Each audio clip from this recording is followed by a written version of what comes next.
Hello everyone, welcome to tutorial. तो ये पहला प्रोजेक्ट बेस्ड ट्यूटोरियल होगा जहाँ पर हम लोग ये जो वेबसाइट आप अपने सामने देख रहे हैं इसे फ्रॉम स्क्रैच से क्रिएट करेंगे। आप यहाँ देख सकते हैं, यहाँ पर एक अट्रैक्टिव हेडर है, यहाँ पर कुछ कंटेंट है और यहाँ पर एक इनपुट बॉक्स है, एक बटन है और यहाँ पर 3 अलग अलग कॉलम्स है। तो यहाँ पर हमने बूटस्ट्रैप या कोई इस तरीके से फ्रेमवर्क नहीं यूज़ किया है, इसे सिंपली प्लेन HTML और CSS यूज़ करके हम लोग इसे क्रिएट करेंगे। ऑलराइट, ये हम लोग फ्रॉम स्क्रैच से क्रिएट करेंगे, इसलिए एक बिगिनर ट्यूटोरियल है। यहाँ पर अभी मैं HTML से प्रोजेक्ट है, यहाँ पर मैं एक नया फाइल क्रिएट करता हूँ, इसका नाम दे देता हूँ index.html। और यहाँ पर मैं एक dummy HTML5 boiler plate text यहाँ डाल देता हूँ, जो एक बेसिक HTML टैग्स है। मैं यहाँ पर एक और फाइल क्रिएट करता हूँ custom.css, और आप यहाँ देख सकते हैं कि इसको फाइल को मैं custom.css से लिंक करने के लिए मैं यहाँ पर एक लिंक टैग क्रिएट करूँगा। आप यहाँ देख सकते हैं लिंक टैग है और रेलिस का स्टाइल शीट है, जबकि इसकी ज़रूरत है नहीं, लेकिन आप चाहे तो इसे रख सकते हैं। और href में मुझे लिंक देना होगा इस custom.css को, तो वो मैं सिंपली यहाँ लिखता हूँ custom.css। ऑलराइट, अभी ये HTML फाइल ये CSS फाइल लिंक अप एक दूसरे से। ऑलराइट, तो उसे टेस्ट करने के लिए मैं सिंपली से राइट क्लिक करके ओपन इन ब्राउज़र करता हूँ। अब वो ओपन है, तो मैं यहाँ पर custom.css में मैं बॉडी टैग में इसे मैं बैकग्राउंड राइट दे देता हूँ और इसे मैं सेव करता हूँ और यहाँ पर आकर रीलोड, तो आप देख सकते हैं वो अप्लाई हो रहा है। इसका मतलब है कि ये लिंक है। अब मैं इसको रिमूव कर देता हूँ। अभी यहाँ पर सबसे पहले मैं मार्कअप बनाता हूँ, उसके बाद मैं अलग अलग स्टाइल शीट्स इधर अप्लाई करता हूँ। तो यहाँ पर आप देख सकते हैं कि यहाँ पर एक हेडर सेक्शन है, उसमें एक h1 टैग है और यहाँ पर एक पैराग्राफ टैग है और यहाँ पर एक फॉर्म है। तो चलो सबसे पहले उसे क्रिएट करते हैं। तो यहाँ पर मैं एक सेक्शन क्रिएट करता हूँ। ऑलराइट, और सेक्शन का नाम मैं दे देता हूँ, क्लास में देता हूँ इसे हीरो इमेज। ऑलराइट, और इसके अंदर जो है मैं यहाँ पर एक और क्लास क्रिएट करूँगा हीरो रैपर, जब आगे हमें देखेंगे कि इसका यूज़ क्या है। और यहाँ पर मैं एक h1 टैग क्रिएट करता हूँ, जिसका मैं अंदर कंटेंट जो है ये सेम डाल देता हूँ, फूड यू लव, और इसे कॉपी करके मैं यहाँ पर पेस्ट कर देता हूँ। और यहाँ पर एक पैराग्राफ टैग में मैं कुछ डमी टेक्स्ट डालता हूँ। ऑलराइट, जो कि यहाँ अवेलेबल है। और यहाँ पर एक फॉर्म है, फॉर्म में एक इनपुट बॉक्स है और एक बटन है। तो उसके लिए मैं यहाँ पर हीरो रैपर के अंदर में एक फॉर्म टैग क्रिएट करता हूँ और इसके अंदर एक इनपुट टेक्स्ट क्रिएट करता हूँ। ऑलराइट, एक इनपुट बॉक्स है जो इसका टाइप है टेक्स्ट, और मैं यहाँ पर एक बटन क्रिएट करता हूँ और इस बटन का टाइप मैं देता हूँ सबमिट। और यहाँ पर कंटेंट में लिखता हूँ फाइंड फूड, क्या वही कंटेंट है या फाइंड फूड, और इसका प्लेस होल्डर है एंटर योर पोस्ट कोड। तो इस इनपुट बॉक्स का मैं यहाँ पर दे देता हूँ place holder enter your post code, और इसे सेव करता हूँ, राइट क्लिक करके ओपन इन ब्राउज़र। तो हम देख सकते हैं कि बेसिक मार्कअप यहाँ पर रेडी है। चलो अभी इस पर कुछ CSS अप्लाई करते हैं। तो मैं अपने फाइनल प्रोजेक्ट है, यहाँ पर से मैं कुछ इमेजेस बोरो कर लेता हूँ, कॉपी करके मैं अपने प्रोजेक्ट में पेस्ट कर देता हूँ। ऑलराइट, यहाँ पर custom.css में मैं यहाँ पर सबलाइम टेक्स्ट में मैं HTML और CSS को साइड बाय साइड देख सकता हूँ। तो उसके लिए मैं व्यू में लेआउट कॉलम 2 और CSS को यहाँ डाल देता हूँ और HTML यहाँ ओपन करता हूँ, ताकि मैं HTML और CSS साइड बाय साइड यहाँ पर देख सकूँ। तो इस हीरो इमेज क्लास को मैं यहाँ पर सेलेक्ट करता हूँ। ऑलराइट, और मैं इसे देता हूँ बैकग्राउंड इमेज में URL में मैं हीरो इमेज दे देता हूँ। ये हीरो इमेज अगर मैं ओपन करूँगा तो आप देख सकते हैं वो बैकग्राउंड इमेज जो वहाँ है वो ये इमेज है। तो मैं इसे यहाँ इसे दे देता हूँ और इसे सेव करता हूँ, और मैं इसका हाइट जो है 100 VH दे देता हूँ। अगर VH आपको नहीं मालूम है तो VH का मतलब होता है व्यू पोर्ट हाइट, जो आप यहाँ देख सकते हैं ये जो है एक व्यू पोर्ट हाइट, तो इस पूरे को सेक्शन को वो ऑक्यूपाई करेगा, राइट। और मैं इसे सेव करके यहाँ रिलोड करता हूँ, देखते हैं वो कैसा है। ऑलराइट, तो आप यहाँ देख सकते हैं वो सेक्शन इतना पूरा कवर कर रहा है। तो यहाँ पर कुछ प्रॉब्लम वो ये कि देख सकते हैं बैकग्राउंड इमेज रिपीटेटिव हो रहा है, और तो उसको सॉल्व करने के लिए मैं यहाँ पर इसे यहाँ पर नो रिपीट दे देता हूँ। राइट, और बैकग्राउंड साइज़ जो है मैं कवर दे देता हूँ। बैकग्राउंड साइज कवर प्रॉपर्टी जो है मेक श्योर करता है कि आपका जो है पूरा सेक्शन जो है कवर्ड रहे, मतलब कि बैकग्राउंड इमेज सारी चीज़ों को ऑक्यूपाई करे। और मैं इसे रिलोड करूँगा तो आप देख सकते हैं वो पूरा इमेज यहाँ पर ऑक्यूपाई कर रहा है और वो रिपीट नहीं हो रहा है, राइट। तो यहाँ पर मैं हर एक प्रोजेक्ट में मैं नॉर्मलाइज और CSS यूज़ करता हूँ। तो नॉर्मलाइज और CSS जो है एक बाय डिफ़ॉल्ट हर एक ब्राउज़र का कोई ना कोई स्टाइल शीट होता है। जैसे कि आप देख सकते हैं यहाँ पर ये जो बाय डिफ़ॉल्ट स्टाइल है फॉर्म का, ये यूनिक नहीं होता है, हर एक ब्राउज़र में अलग अलग होता है। तो उसको कंसिस्टेंट रखने के लिए हम लोग नॉर्मलाइज और CSS यूज़ करेंगे। सो इसे मैं यहाँ पर मैं इसे कॉपी करता हूँ और यहाँ पर मैं एक नया फाइल क्रिएट करता हूँ, उसका नाम है normalize.css, और यहाँ पर मैं उसे पेस्ट करता हूँ। अभी ऑफकोर्स ये अपने प्रोजेक्ट में लाने के लिए मैं इस लिंक टैग को डुप्लीकेट करता हूँ और यहाँ पर मैं नॉर्मलाइज और CSS को इंक्लूड करूँगा, और इसे क्लिक और इसे सेव करके मैं यहाँ पर रिलोड करूँगा। तो अब यहाँ देख सकते हैं कुछ माइनर चेंजेस आपको दिखेंगी, लेकिन यहाँ पर एक बहुत इंपॉर्टेंट चीज़ वो ये हुआ है कि अगर आप इसको किसी भी ब्राउज़र में ओपन करोगे तो आपको ये बिल्कुल सेम ऐसे ही दिखाई देगा। तो ये कंसिस्टेंट रखता है बाय डिफ़ॉल्ट जो भी CSS अप्लाई होते हैं इसमें। ऑलराइट, सो अभी इसे सबसे पहले मुझे इसे सेंटर करना होगा, और यहाँ पर आप देख सकते हैं कुछ ऊपर स्पेस भी यहाँ आ रहा है। मैं इस हीरो रैपर जो ये पूरा सेक्शन है इसे मैं कॉपी करता हूँ और custom.css में यहाँ पर मैं इसे यूज़ करूँगा। यहाँ पर मैं इसे कलर दे देता हूँ वाइट, और मैं इसे दूंगा पोजीशन एब्सोल्यूट, क्योंकि अभी मुझे इतने पूरे सेक्शन को सेंटर्ड करना है। कहाँ सेंटर करना है मुझे? इस हीरो इमेज सेक्शन के अंदर, राइट। तो सेंटर करने के लिए ये टेक्निक है कि हमें इस पूरे सेक्शन को एब्सोल्यूट बनाना होगा, और इस सेक्शन को मुझे रिलेटिव बना करके उसे सेंटर्ड करना होगा उस बीच में। तो उसके लिए मैं हीरो इमेज को पोजीशन रिलेटिव देता हूँ, और हीरो रैपर को पोजीशन एब्सोल्यूट, और टॉप 50%, लेफ़्ट 50%, और यहाँ पर ट्रांसफॉर्म में ट्रांसलेट दे देता हूँ -50%, और यहाँ -50%। और ये ट्रांसलेट इसलिए ताकि वो अपने साइज हाइट और विड्थ को कंसीडर कर सके। मैं इसे पहले यहाँ कमेंट आउट करता हूँ और इसे सेव करता हूँ, और यहाँ पर आके मैं रिलोड करूँगा तो अब देखोगे कि वो अपने आप में सेंटर नहीं हो रहा। वो इसलिए क्योंकि ये टॉप 50% और लेफ़्ट 50% तो है, पर वो अपने हाइट को, माने ये हाइट को और अपने विड्थ को कंसिडर नहीं करता है, ऑलराइट। तो वो सॉल्व करने के लिए हम लोग ये प्रॉपर्टी का यूज़ करते हैं ताकि वो अपने हाइट और विड्थ को कंसिडर कर सके। और इसे मैं सेव करता हूँ और यहाँ पर रीलोड, तो अब देखोगे कि अब वो एग्जैक्टली सेंटर में यहाँ पर दिखाई दे रहा है।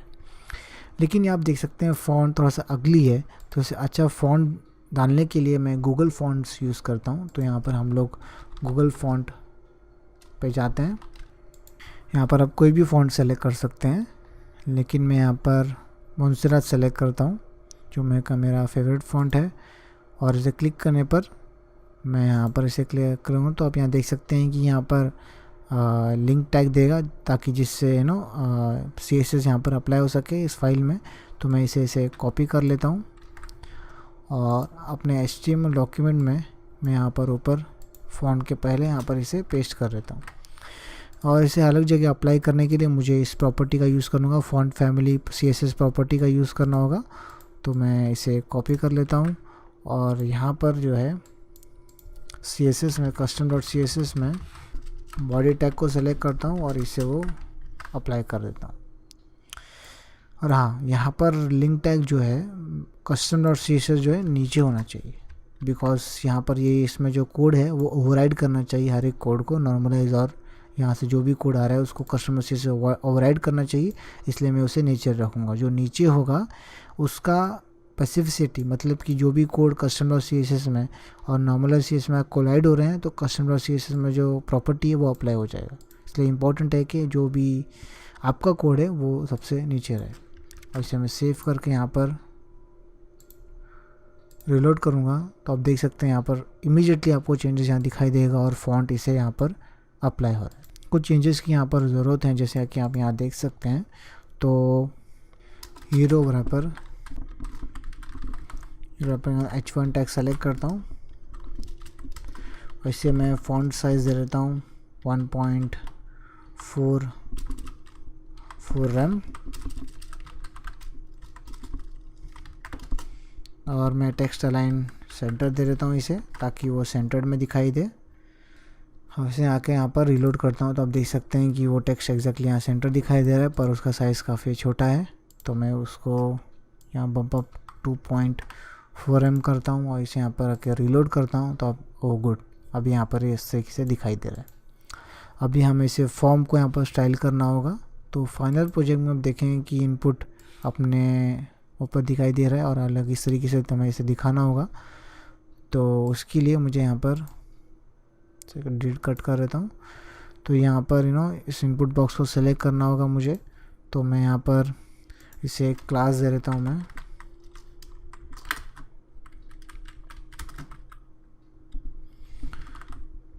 पोस्ट कोड, राइट, और इसे मैं कट करके यहाँ पर इसको क्लास दे देता हूँ मैं फॉर्म अंडरस्कोर कोड, राइट। इसे मैं फॉर्म अंडरस्कोर क्लास दिया है और इसे मैंने पोस्ट अंडरस्कोर कोड क्लास दिया है। तो इस फॉर्म अंडरस्कोर कोड को मैं सेलेक्ट करता हूँ और मैं यहाँ पर आकर के इसे फॉर्म कोड के अंदर मैं पोस्ट कोड को सेलेक्ट करता हूँ। पोस्ट कोड यानी कि वो इनपुट बॉक्स है, उसे मैं डिस्प्ले ब्लॉक दे देता हूँ, और राइट, और विथ जो है 80%, मार्जिन लेफ़्ट ऑटो और मार्जिन राइट ऑटो, और इसे मैं सेव करता हूँ। ये margin right auto, margin left auto इसलिए ताकि वो पूरा एलिमेंट जो है सेंटर्ड हो सके। तो अभी मैं यहाँ पर आके इसे रिलोड करूँगा तो अब देखोगे कि वो पूरा 80% ऑक्यूपाई कर रहा है और अपने आप में अपने पूरे सेंटर्ड हो चुका है। तो इसे कुछ यहाँ पर मैं बॉर्डर रेडियस दे देता हूँ इसे, ताकि वो 2 रैम, ताकि वो कर्व दिखाई दे, और इसे मैं पैडिंग दे देता हूँ 0.3 रैम, और इसे सेव करके यहाँ पर मैं रीलोड करता हूँ। गुड, तो उस तरीके से दिखाई दे रहा है। मैं इसको और बम्प अप करता हूँ, 6 कर देता हूँ, और यहाँ पर मैं इसे बॉर्डर दे देता हूँ नन, राइट, और यहाँ पर इसे रीलोड। तो आप देख सकते हैं कि वो बॉर्डर भी अभी यहाँ पर दिखाई नहीं दे रहा है। लेकिन मैं उस पर होवर करूँगा तो आप देखोगे कि ये इधर ब्लू लाइन दिखाई देगा, तो वो आउटलाइन है एक्चुअली। तो उसे सॉल्व करने के लिए मैं यहाँ पर आउटलाइन नन दे दूँगा और यहाँ पर आकर रीलोड करूँगा तो आप देखोगे कि अभी वो ब्लू लाइन नहीं दिखाई देगा। अब इस बटन को मुझे स्टाइल करना है, तो इस बटन को स्टाइल करने के लिए मैं फॉर्म कोड बटन सेलेक्ट करूँगा, बिकॉज वो एक लौता एक ही बटन है उसके अंदर। तो मैं अभी उस एक ही बटन है उसके अंदर, तो इसलिए वो उसे अप्लाई हो जाएगा। तो मैं यहाँ पर इसे दे देता हूँ विद, मैं 40% दे देता हूँ, और margin left auto, margin right auto, ताकि वो सेंटर्ड हो सके, और टेक्स्ट अलाइन सेंटर, ताकि वो अंदर का कंटेंट वो सेंटर हो सके। और मैं इसे रीलोड करूँगा तो आप देखोगे कि वो भी सेंटर नहीं दिखाई दे रहा है, because button by default inner level element होता है। तो मैं उसे ब्लॉक लेवल एलिमेंट बनाता हूँ, डिस्प्ले ब्लॉक दे करके या डिस्प्ले इनलाइन ब्लॉक दे करके, राइट। दोनों में से हम कोई भी प्रॉपर्टी उसे दे सकते हैं। और इसे देने के बाद मैं इसे यहाँ रीलोड करूँगा। तो उसे सेंटर करने के लिए मैं यहाँ पर फॉर्म कोड, पूरे फॉर्म को सेलेक्ट करता हूँ और मैं इसे प्रॉपर्टी अप्लाई करता हूँ टेक्स्ट अलाइन सेंटर, ताकि वो सेंटर्ड हो सके। और इसे सेव करने के बाद मैं यहाँ पर इसे रिलोड करूँगा तो अब देखोगे कि वो सेंटर्ड हो चुका है। यहाँ पर मुझे लेट्स सी, सो यहाँ पर अभी मैं इसको बैकग्राउंड कलर दे देता हूँ, राइट। और इसे मैं यहाँ पर आके रिलोड करूँगा तो अब देखोगे वो कलर अभी से अप्लाई हो रहा है। तो यहाँ पर मैं इसे अभी कलर वाइट दे देता हूँ, पैडिंग 0.3 रैम, सेव करके मैं यहाँ से रिलोड करता हूँ। Okay great. अभी इसे बॉर्डर को मुझे रिमूव करना होगा और इसे बॉर्डर रेडियस देना होगा। सो मैं यहाँ पर इसको मैं border none, border radius 0.3 rem. Okay, अब मैं इसे सेव करके यहाँ पर रिलोड करता हूँ तो वो बॉर्डर भी डिसअपियर हो चुका है और बॉर्डर रेडियस इस तरीके दिखाई दे रहा है, इसलिए थोड़ा सा कवी है। तो मैं इसका पैडिंग थोड़ा बम्प अप करके इसे 5 कर या 6 कर देता हूँ और मैं यहाँ पर मार्जिन टॉप 1 रैम अप्लाई करता हूँ। इसे सेव करके मैं यहाँ पर रिलोड करूँगा तो देखोगे कि वो मार्जिन टॉप दिखाई दे रहा है, इसलिए थोड़ा स्पेस यहाँ पर अवेलेबल है। तो यहाँ पर आप देख सकते हैं कि मार्जिन टॉप लेफ़्ट वगैरह मैं अलग अलग बार बार इसे अप्लाई कर रहा हूँ। तो उसके लिए मैं इसे एक लाइन में भी अप्लाई कर सकता हूँ, तो वो मैं यहाँ पर दे देता हूँ मार्जिन टॉप तो 1 रैम और लेफ़्ट ऑटो और राइट ऑटो ऑफकोर्स दे रहे हैं और बॉटम 0 है तो मैं 0 दे देता हूँ। तो यहाँ पर अभी इस शॉर्ट फॉर्म में ये टॉप है, ये लेफ़्ट राइट है और ये बॉटम है, राइट। तो अभी मैं इनको प्रॉपर्टीज़ को मैं डिलीट कर सकता हूँ अभी यहाँ पर से, बिकॉज मैं इन्हें यहाँ पर एक लाइन में यहाँ पर इसे लिख रहा हूँ। और बटन को यहाँ पर डिस्प्ले इनलाइन ब्लॉक की भी ज़रूरत नहीं, तो मैं इसे भी यहाँ पर से डिलीट कर देता हूँ।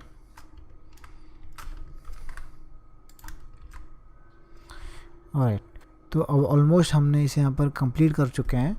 यहाँ पर डिफरेंस ये है कि यहाँ पोस्ट कोड लिखा हुआ है, वो चाहे तो हम लोग यहाँ पर इजीली यहाँ पर इधर लिख सकते हैं।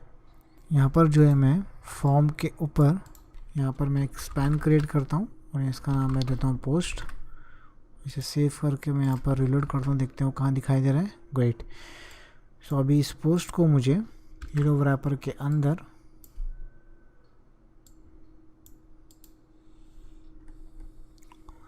यहाँ पर इसे देना, हीरो रैपर के अंदर मैं उस स्पैन को सिलेक्ट करता हूँ और इसे मैं दे देता हूँ मार्जिन लेफ़्ट 1 रैम, राइट। और इसे यहाँ पर मैं रिलोड करता हूँ, 5 दे देता हूँ, इसे सेव करता हूँ, यहाँ रिलोड।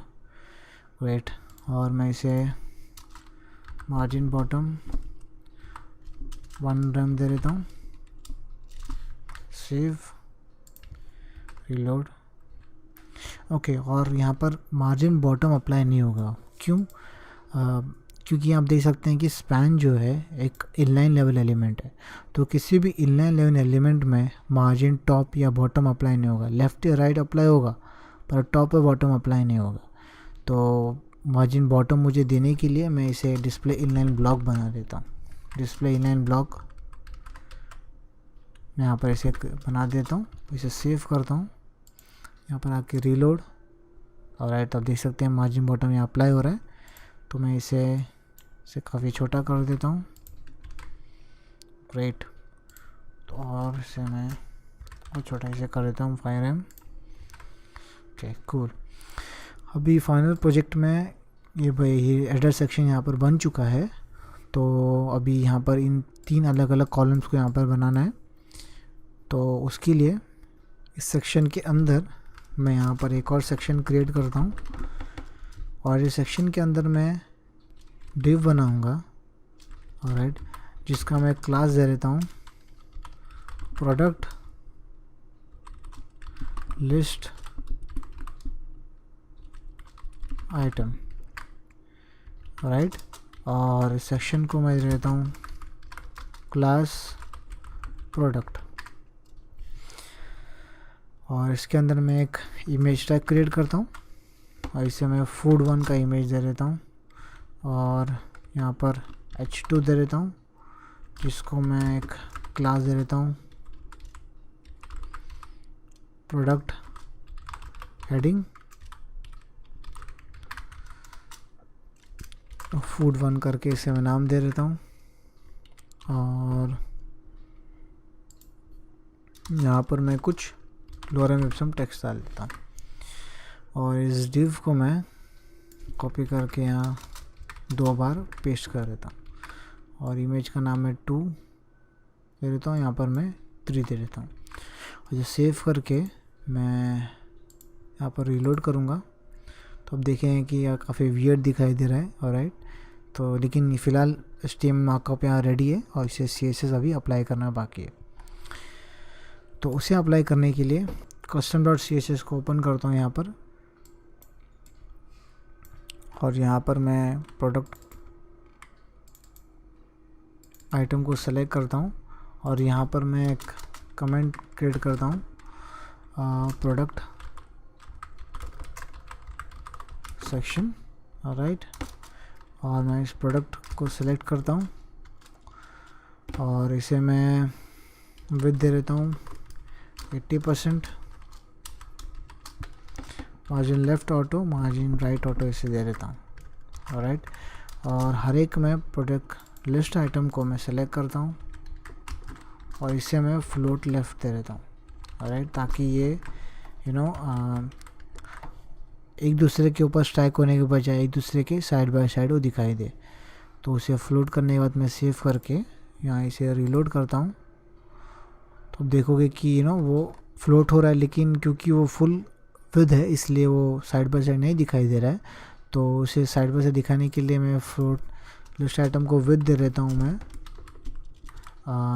33.33% और इसे सेव करके मैं इधर रीलोड करूँगा तो आप देख सकते हैं कि वो एग्जैक्टली 30% विड्थ यहाँ पर वो ऑक्यूपाई कर रहा है।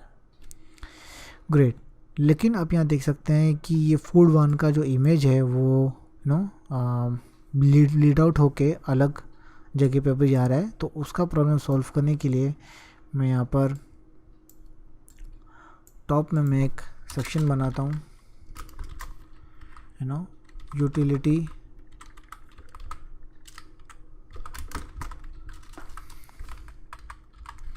क्लासेस और इसे मैं यहाँ पर एक क्लास का नाम देता हूँ इमेज रिस्पॉन्सिव